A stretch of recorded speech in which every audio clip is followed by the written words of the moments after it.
សូមពេលវេលាដែលបងប្អូន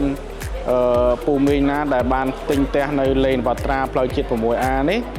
សូមអញ្ជើញរស់រាន់មកធ្វើចុះបញ្ជីនៅ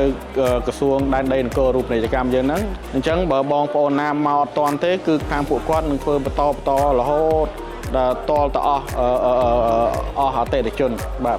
ខ្ញុំសូមពេលវេលាដល់បងប្អូនអតិថិជនបរិយាលេងវត្រាទាំងអស់សូមឲ្យរស់រាន់មកដាក់ពាក្យធ្វើប្លង់ដើម្បីក្រសួងងាយស្រួលនឹងធ្វើការជូនអតិថិជនខ្ញុំសូម